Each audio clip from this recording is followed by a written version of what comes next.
Olá, hoje a gente vai mergulhar em um capítulo que é pura tensão e revelação nos evangelhos. Mateus, capítulo 12. Olá! As nossas fontes para essa análise são anotações de duas bíblias de estudo bem conceituadas, a versão Roma e a NAA, que ajudam muito a gente a entender o contexto por trás do texto. É isso mesmo. Se os evangelhos fossem uma série, Mateus 12 seria aquele episódio em que a gente percebe que, olha, não tem mais volta. Exato. A tensão entre Jesus e os líderes religiosos, principalmente os fariseus, simplesmente explode. O que começa como um debate sobre regras, vira uma acusação gravíssima e termina com um plano de assassinato. Então, nosso objetivo aqui é seguir essa trilha de conflito, essa escalada, e ver quais foram os ensinamentos que Jesus apresentou justamente no meio dessa oposição toda. Exato. E tudo começa com uma discussão que, à primeira vista, parece até pequena, né? Uma controvérsia sobre o sábado. Exato. A cena é bem simples, né? Os discípulos estão com fome, passando por uma plantação e começam a pegar umas espigas para comer. Aí os fariseus veem a cena e acusam eles de quebrar a lei. Mas o que tinha de tão grave nisso? Eles só estavam matando a fome. A questão toda não era eles comerem o grão. Certo? O problema era o dia em que fizeram isso. Era um sábado. E aqui entra o detalhe que as nossas fontes destacam. Qual? A tradição dos rabinos na época tinha criado uma lista. Tipo, uma lista com 39 categorias de trabalho, que eram proibidas no sábado. 39? Caramba! Sim, e adivinha? Colher e debulhar estavam nessa lista. Para os fariseus, mesmo que os discípulos estivessem fazendo isso com as mãos de forma bem simples, era trabalho. Era trabalho. E trabalho no sábado era uma violação direta da lei. Entendi. Parece que a regra original ficou bem mais complexa com o tempo. Muito mais. E a resposta de Jesus a isso é genial. Ele não fica discutindo os detalhes dessas 39 regras, né? Não, ele muda o ângulo da conversa totalmente. Ele lembra de uma história que todo mundo ali conhecia, a do rei Davi, que quando estava com fome, comeu os pães sagrados do templo, algo que só os sacerdotes podiam fazer. Exatamente. Ele usa a própria escritura, a autoridade máxima para os fariseus, para mostrar um princípio maior. Ele está dizendo, olha, até o grande rei Davi entendeu que a necessidade humana genuína, a fome, pode se sobrepor a uma regra cerimonial. Faz todo sentido. E ele não para aí. Ele constrói um argumento, sabe, em 3 partes. Primeiro, o caso de Davi mostra que a necessidade humana é uma prioridade. Ok. Segundo, ele lembra que os próprios sacerdotes trabalham no templo durante o sábado e ninguém os acusa de pecado. Por quê? Porque o serviço a Deus é uma prioridade. E qual é a terceira parte do argumento? A terceira é o golpe final. Ele diz que existe uma prioridade ainda maior, a misericórdia. É aí que ele cita o profeta Oséias. O que eu quero é misericórdia e não sacrifício. Ele está, na verdade, acusando os fariseus de se apegarem tanto ao ritual, ao sacrifício de não trabalhar, que eles se esqueceram da misericórdia, do cuidado com as pessoas. E logo depois dessa aula de interpretação da lei, ele solta uma frase que eleva tudo a um outro patamar. Porque o Filho do Homem é Senhor do sábado. Exato. Isso é muito mais do que só dar uma opinião, certo? Com certeza. Isso é uma bomba no meio do debate. Ele não está mais discutindo as regras do sábado. Ele está reivindicando autoridade sobre o próprio sábado. Sobre a origem da regra. Isso. A Bíblia de Estudo NAA explica bem isso. Ele não está anulando a lei, mas se posicionando como a fonte da lei. É como se o arquiteto do prédio dissesse: eu sei qual é o propósito desta parede. Entendi. Ao se declarar senhor do sábado, ele está dizendo: fui eu que criei isso e o propósito é para o bem das pessoas, não para ser uma gaiola de regras. Uau! Depois de uma resposta dessas que basicamente desmontou o argumento deles, dá para imaginar que eles não ficaram nada felizes. Nem um pouco. E a gente vê essa raiva crescendo na cena seguinte, que acontece dentro da sinagoga. Sim, a tensão só aumenta. Lá dentro tem um homem com a mão atrofiada, ressecada. E os fariseus, em vez de verem uma pessoa que precisa de ajuda, vem uma oportunidade. De armar uma cilada. Exatamente, uma cilada. Eles perguntam na frente de todo mundo: é permitido curar no sábado? Era um teste público. Se ele não curasse, pareceria sem poder ou sem compaixão. Se curasse, eles o acusariam de quebrar a lei. Uma sinuca de bico, como ele sai dessa? Ele vira o jogo contra eles, de novo com uma lógica impecável. Ele faz uma pergunta simples. Se um de vocês tiver uma única ovelha e ela cair num buraco no sábado, vocês não a tirariam de lá? Ninguém diria que não, né? Ninguém podia dizer que não, pois pareceria cruel e seria um prejuízo. Aí ele conclui: se vocês se esforçam para salvar um animal, quanto mais vale um ser humano? Curar é fazer o bem. E fazer o bem é sempre permitido. Sempre. E aí ele cura o homem, o que imagino tenha sido a gota d'água para eles. Foi o checkmate. Ele não só curou o homem, mas expôs publicamente a hipocrisia e a falta de compaixão deles. O argumento deles foi pulverizado. E o que eles fazem quando perdem no debate? Aí é que a coisa fica séria. O texto diz que eles saíram e começaram a conspirar para matá-lo. Nossa. A coisa escalou muito rápido. Deixou de ser um debate teológico e virou um complô. E essa hostilidade atinge o pico logo em seguida. Jesus cura um homem que era endemoniado, cego e mudo. Um milagre triplo, espetacular. Sim. A reação da multidão é de espanto, eles chegam a perguntar: será que ele é o filho de Davi? Ou seja, o Messias.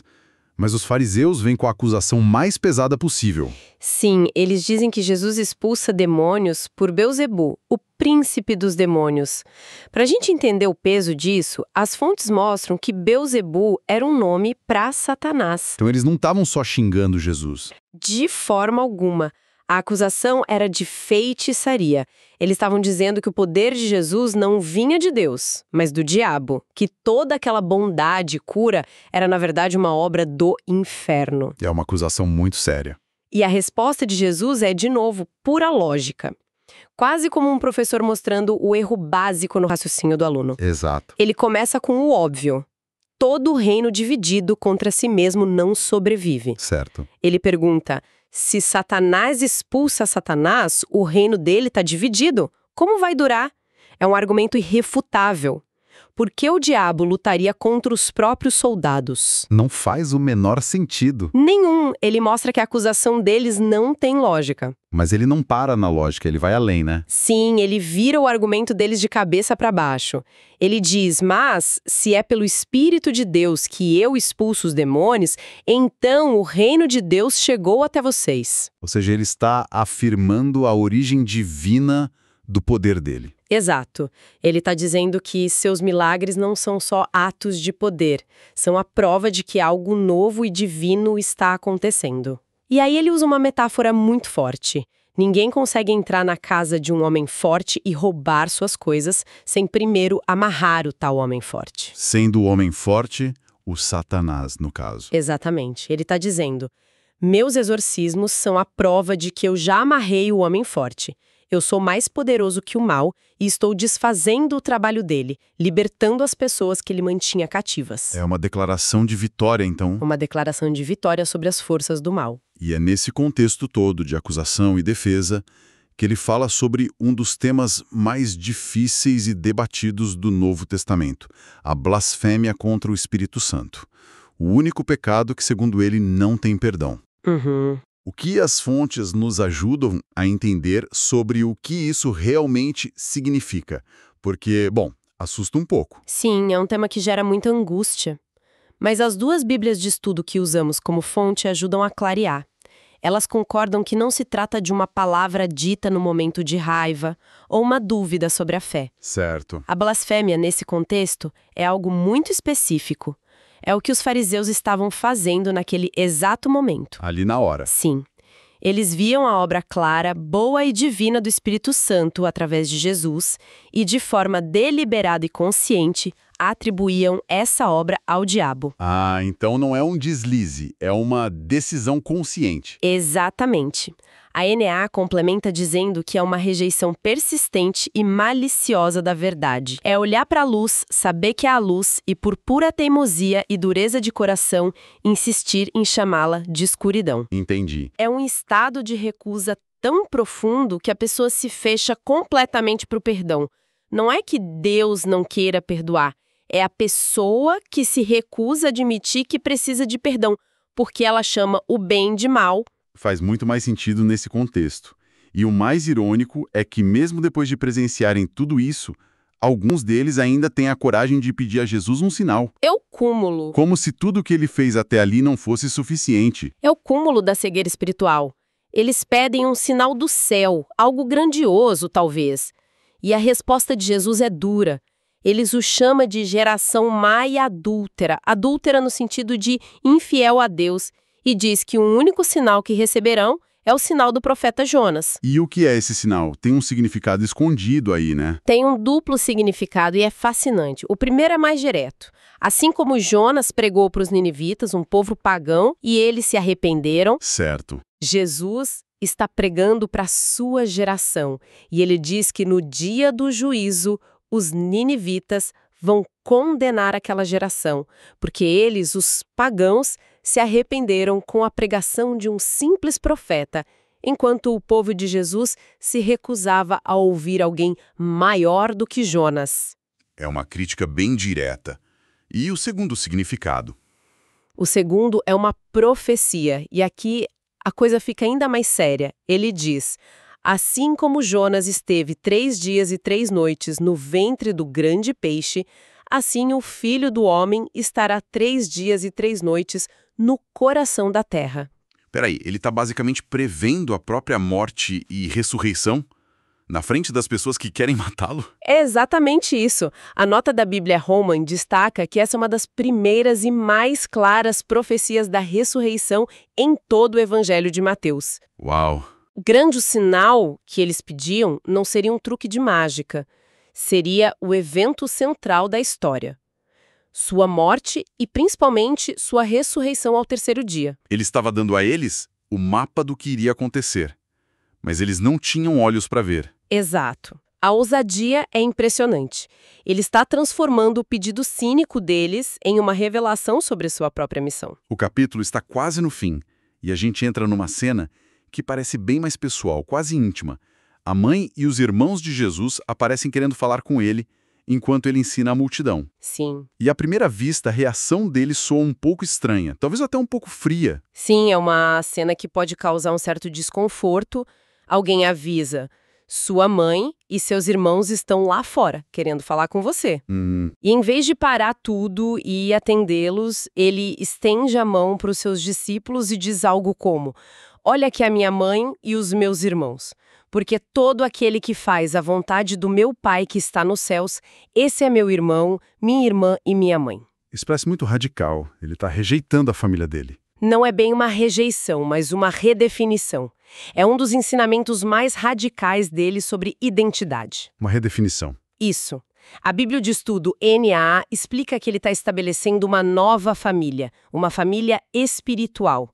Os laços dessa nova família não são de sangue, Certo. mas de obediência a Deus. Ele está dizendo que o compromisso com a missão de Deus e com a comunidade de fé é o vínculo mais importante que existe, superando até mesmo os laços familiares tradicionais. Então ele está criando um novo tipo de comunidade, baseado num propósito em comum. Exatamente, ele não está desonrando sua mãe ou seus irmãos. Ele está mostrando que a sua lealdade primária é o reino de Deus.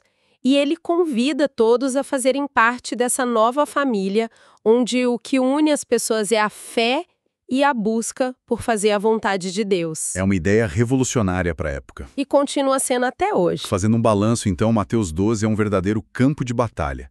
De um lado, a oposição que deixa de ser só um debate de ideias e vira um plano concreto para eliminar Jesus. Sim. E do outro, o próprio Jesus, que no meio de toda essa pressão, faz as suas declarações de identidade mais fortes até então. É impressionante como cada pequena situação vira uma plataforma para um grande ensinamento, né? Verdade. Uma caminhada num campo de trigo se transforma numa declaração de autoridade sobre a lei.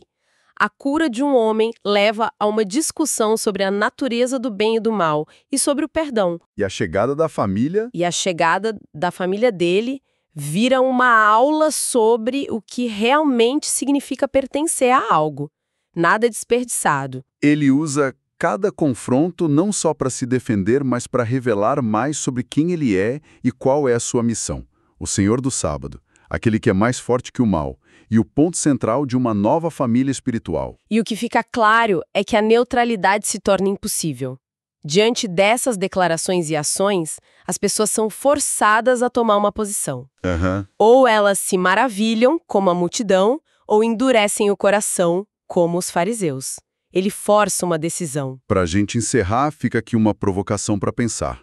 O capítulo termina com essa ideia de uma família definida não pelo sangue, mas por fazer a vontade de Deus. Isso me faz pensar. No mundo que ainda hoje nos define tanto pela nossa família, nossa nacionalidade, nossa cultura, o que significaria, na prática, construir comunidades onde o vínculo principal fosse um propósito compartilhado e um compromisso com o bem, acima de todas essas outras etiquetas. É uma ideia que muda muita coisa.